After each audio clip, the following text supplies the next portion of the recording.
This week, Adam is looking into ways that could make it possible for his livestock to be eating fresh green shoots all year round. I'm on my way to Dorney Common in Berkshire, where they claim they've got the answer.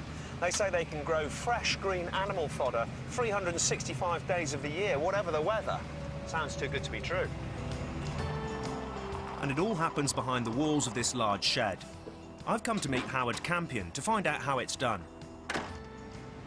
Howard, hi. Hello there. Goodness me, this looks pretty amazing. What's the secret then? Well, we're growing hydroponic sprouting barley.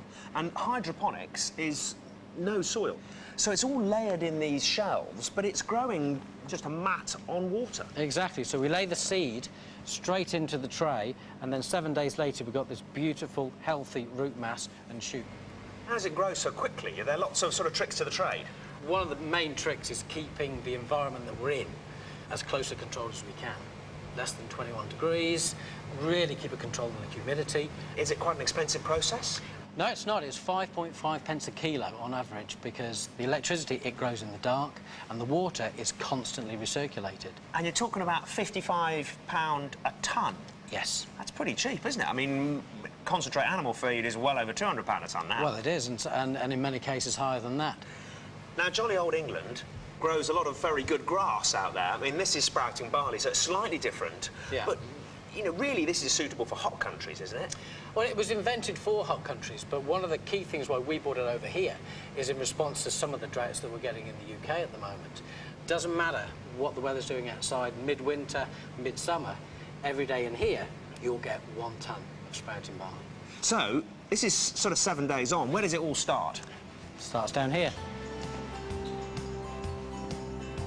OK, so we lay about 5 kilos of spring barley in every single tray. We laid this yesterday, so it's just starting to germinate. Amazing. It's getting going really quickly, isn't it? It does.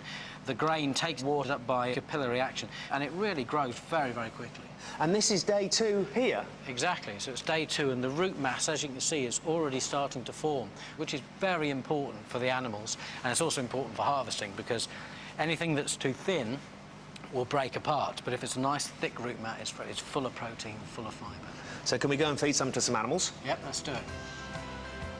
Most of my livestock could feed on this fodder, so I'm meeting animal nutritionist Andrew Holland to see what the benefits might be. That was easy. Animal lunch. Hi, Andrew. Hi, Adam. Right, let's see if this horse... Do you want some of this? Look at it, it's pretty keen. Hey! Look, I've got your food here. What do you reckon to that? Well, that horse certainly seems to love it. Absolutely instinctively knows what's good for him. Back at the farm, I feed a lot of straw and hay and silage and turnips as well. It takes a lot to grow, and it's expensive stuff. Am I walking up the wrong path? No, I think there's still a place for that, but this fodder will complement your hay and your straw and maybe your turnips.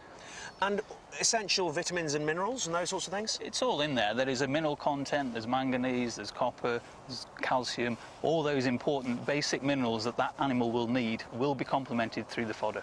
We've done a lot of research on this, and we've looked at recent scientific data that's come from Edinburgh University, and it plays a massive part in terms of fibre, in terms of starch, sugar and protein. It really balances the rest of the ration that animal is feeding.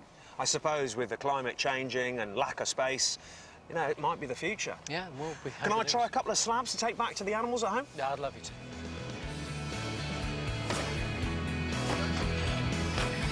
A hydroponic system like this would set me back about 80 grand.